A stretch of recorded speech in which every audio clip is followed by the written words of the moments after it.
Hello, hi, ನಮಸ್ತೆ. ನಾನು ಅಕ್ಷತಾ. ಕೋಟೆನಾಡು recipes ಚಾನಲ್ಗೆ ಸ್ವಾಗತ. ನೀವೇನಾದರೂ ಫಸ್ಟ್ ಟೈಮ್ ನನ್ನ ವಿಡಿಯೋ ನೋಡ್ತಾ ಇದ್ದರೆ ಪ್ಲೀಸ್ ಸಬ್ಸ್ಕ್ರೈಬ್ ಮಾಡ್ಕೊಳ್ಳಿ. ನಿಮಗೆ ವಿಡಿಯೋ ಇಷ್ಟ ಆದರೆ ಲೈಕ್ ಮಾಡಿ, ಹಾಗೆ ಆದಷ್ಟು ಶೇರ್ ಮಾಡಿ.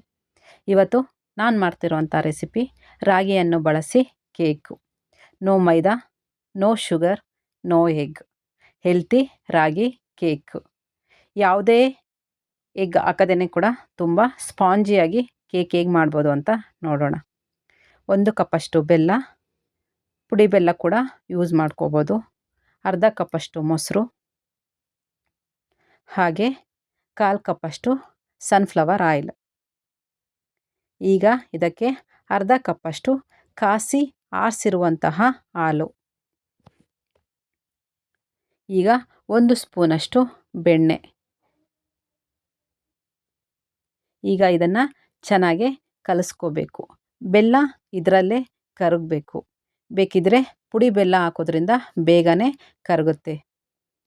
ಈಗ ಇದು ಚೆನ್ನಾಗಿ ಕರಗ್ತಾ ಸ್ವಲ್ಪ ಸ್ಟಿಕ್ಕಿ ಆಗುತ್ತೆ. ಈಗ ಚೆನ್ನಾಗಿ ಕರಗಿದ ನಂತರ ಇದಕ್ಕೆ ನಾವು 2 ಕಪ್ಪಷ್ಟು ರಾಗಿ ಹಿಟ್ಟನ್ನು ಹಾಕ್ಕೋಬೇಕು. ಇದಕ್ಕೆ ಯಾವುದೇ ಅಕ್ಕಿ ಮಿಕ್ಸ್ ಮಾಡ್ಕೊಂಡಿಲ್ಲ, ಬರೀ ಪ್ಯೂರ್ ರಾಗಿ ಹಿಟ್ಟನ್ನು ಬಳಸ್ತಾ ಇದ್ದೀನಿ.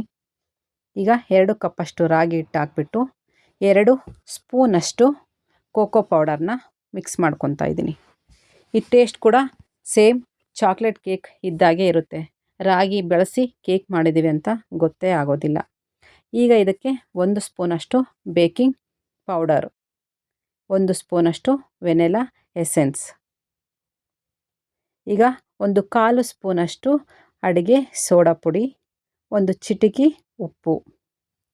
ಇಷ್ಟನ್ನು ಚೆನ್ನಾಗಿ ಕಲಿಸ್ಕೋಬೇಕು. ಸ್ವಲ್ಪನೂ ಗಂಟಿರಬಾರ್ದು, ನೋಡಿಕೊಂಡು ಚೆನ್ನಾಗಿ ಮಿಕ್ಸ್ ಮಾಡ್ಕೊಳ್ಳಿ. ಈ ರೀತಿ ಹೆಲ್ತಿ ಕೇಕ್ಗಳನ್ನು ಮನೆಗೆ ಮಾಡಿಕೊಟ್ರೆ ಖಂಡಿತ ಎಲ್ರಿಗೂ ಇಷ್ಟ ಆಗುತ್ತೆ. ಒಂದ್ಸರಿ ನೀವು ಕೂಡ ಮನೆಯಲ್ಲಿ ರಾಗಿ ಕೇಕನ್ನು ಟ್ರೈ ಮಾಡಿ. ಈಗ ಇದು ಚೆನ್ನಾಗಿ ಕಲಿಸ್ಕೊಂಡ ನಂತರ ಮತ್ತೆ ಅರ್ಧ ಕಪ್ಪಷ್ಟು ಹಾಲನ್ನು ಸ್ವಲ್ಪನೇ ಹಾಕ್ತಾ ಚೆನ್ನಾಗಿ ಕಲಿಸ್ಕೋಬೇಕು.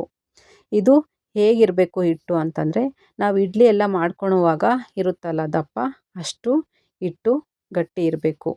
ಹಾಲು ಅರ್ಧ ಪೂರ್ತಿ ಹಾಕ್ಕೋಬೇಕು ಅಂತಿಲ್ಲ. ಕನ್ಸಿಸ್ಟೆನ್ಸಿ ನೋಡಿಕೊಂಡು ನೀವು ಹಾಲನ್ನ ಮಿಕ್ಸ್ ಮಾಡ್ಕೊಳ್ಳಿ. ಈಗ ಇದು ಚೆನ್ನಾಗಿ ಮಿಕ್ಸ್ ಆಗಿದೆ. ಈಗ ಇದನ್ನು ಸೈಡಿಗೆ ಇಟ್ಬಿಡೋಣ. ನಿಮ್ಮ ಹತ್ರ ಕೇಕ್ ಮಾಡೋ ಬೌಲ್ ಇತ್ತು ಅಂದರೆ ಅದರಲ್ಲೇ ನೀವು ಕೇಕ್ ಮಾಡ್ಕೊಳ್ಳಿ. ಆದರೆ ನಾನಿಲ್ಲಿ ಅಲ್ಯೂಮಿನಿಯಂ ಪಾತ್ರೆಯಲ್ಲಿ ಕೇಕ್ನ ಮಾಡ್ಕೊತಾ ಇದ್ದೀನಿ. ಈಗ ಈ ಪಾತ್ರೆಗೆ ಸ್ವಲ್ಪ ಅಡುಗೆ ಎಣ್ಣೆಯನ್ನು ಹಾಕ್ಕೊಂಬಿಟ್ಟು ನೀಟಾಗಿ ಹಚ್ಕೋಬೇಕು. ಸುತ್ತಲೂ ಕೂಡ ಹಚ್ಕೊಳ್ಳಿ, ಆಗ ಕೇಕ್ ಅಂಟೋದಿಲ್ಲ. ಕೇಕ್ ಆದಮೇಲೆ ನೀಟಾಗಿ ಕೇಕು ಬರುತ್ತೆ. ಈ ರೀತಿ ಚೆನ್ನಾಗಿ ಸುತ್ತಲೂ ಕೂಡ ಹಚ್ಕೋಬೇಕು. ಈಗೀಗ ಬಟರ್ ಪೇಪರ್ ಏನಾದರೂ ಇತ್ತು ಅಂತಂದರೆ ಈ ರೀತಿ ನೀಟಾಗಿ ಬಟರ್ ಪೇಪರ್ ಹಾಕ್ಕೊಳ್ಳಿ. ಅಕಸ್ಮಾತ್ ನಿಮ್ಮ ಹತ್ರ ಇಲ್ಲ ಬಟರ್ ಪೇಪರ್ ಅನ್ನೋದಾದರೆ ಮಾಮೂಲಿ ನೋಟ್ಬುಕ್ ಪೇಪರ್ ಇರುತ್ತಲ್ಲ, ಅದನ್ನು ಕೂಡ ಹಾಕ್ಕೋಬೋದು, ಏನೂ ಆಗೋದಿಲ್ಲ. ನಂತರ ಇದಕ್ಕೆ ರೆಡಿ ಮಾಡ್ಕೊಂಡಿಟ್ಕೊಂಡಂತಹ ಕೇಕ್ ಬ್ಯಾಟರ್ನ ಹಾಕಿಬಿಟ್ಟು ಚೆನ್ನಾಗಿ ಟ್ಯಾಪ್ ಮಾಡ್ಕೊಳ್ಳೋಣ. ಈಗ ಸ್ಟವ್ ಹಚ್ಬಿಟ್ಟು ಈ ರೀತಿ ದೊಡ್ಡ ಕುಕ್ಕರ್, ಆ ಪಾತ್ರೆ ಇಡಿಸ್ಬೇಕು ಆ ರೀತಿ ಇಡಿಸೋ ಅಂಥ ಒಂದು ಕುಕ್ಕರ್ ಇಟ್ಬಿಟ್ಟು 1 ಬೌಲಷ್ಟು ಸಣ್ಣ ಉಪ್ಪು ಹಾಕ್ಕೊತಾ ಇದ್ದೀನಿ. ಈ ಉಪ್ಪು ಕೂಡ ಮತ್ತೆ ನಾವು ಅಡುಗೆಗೆ ಯೂಸ್ ಮಾಡ್ಕೋಬೋದು.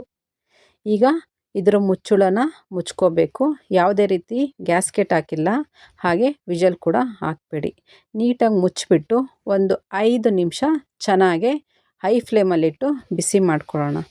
ನಂತರ ಮುಚ್ಚಳ ತೆಗೆದ್ಬಿಟ್ಟು ರೆಡಿ ಮಾಡಿಟ್ಕೊಂಡಂತಹ ಪಾತ್ರೆಯನ್ನು ನೀಟಾಗಿ ಪ್ಲೇಸ್ ಮಾಡ್ಕೋಬೇಕು. ಕೈ ಸುಡುತ್ತೆ, ನೋಡಿಕೊಂಡು ಹುಷಾರಾಗಿ ಪ್ಲೇಸ್ ಮಾಡ್ಕೊಳ್ಳಿ. ಆಮೇಲೆ ಇದಕ್ಕೆ ಮೇಲ್ಗಡೆ ಈ ರೀತಿ ಮುಚ್ಚಳ ಮುಚ್ಚಿಬಿಟ್ಟು ಏನಿಲ್ಲ ಅಂದರೂ 40 ನಿಮಿಷ ಆದರೂ ಲೋ ಫ್ಲೇಮಲ್ಲಿ ಚೆನ್ನಾಗಿ ಬೇಯಬೇಕು. ಇದು ಆವಾಗಲೇ ಕೇಕು ತುಂಬ ಚೆನ್ನಾಗಿ ಬರುತ್ತೆ. ಪದೇ ಮುಚ್ಚಳ ತೆಗೆದ್ಬಿಟ್ಟು ನೋಡಬೇಡಿ, ಆಗ ಕೇಕು ಚೆನ್ನಾಗಿ ಬರೋದಿಲ್ಲ. ಈಗ 40 ನಿಮಿಷ ಆಗಿದೆ, ನೋಡಿ ಎಷ್ಟು ಚೆನ್ನಾಗಿ ಬೆಂದಿದೆ. ಇದು ಬೆಂದಿದೆಯೋ ಇಲ್ವೋ ಅಂತ ಗೊತ್ತಾಗಬೇಕು ಅಂದರೆ ಈ ರೀತಿ ಸ್ಪೂನು ಅಥವಾ ಸ್ಟಿಕ್ ಏನಾದರೂ ಇಟ್ಟು ನೋಡಿಬಿಟ್ಟು ಅದಕ್ಕೆ ಅಂಟುತ್ತಿಲ್ಲ ಅಂತ ಅಂದರೆ ಕೇಕು ಬೆಂದಿದೆ ಅಂತ. ಅಕಸ್ಮಾತ್ ಏನಾದರೂ ಅಂಟುತ್ತಾ ಇದೆ ಅಂದರೆ ಮತ್ತೆ ಇಟ್ಬಿಟ್ಟು ಸ್ವಲ್ಪ ಬಿಸಿ ಮಾಡ್ಕೊಳ್ಳಿ. ನಂತರ ಈ ರೀತಿ ಸೈಡಿಗೆಲ್ಲ ಬಿಡಿಸ್ಕೊಂಬಿಟ್ಟು ಪಾತ್ರೆನ ಕೆಳಗೆ ತೆಗೆದುಬಿಟ್ಟು ಫುಲ್ಲು ತಣ್ಣಗಾಕೆ ಬಿಟ್ಬಿಡೋಣ.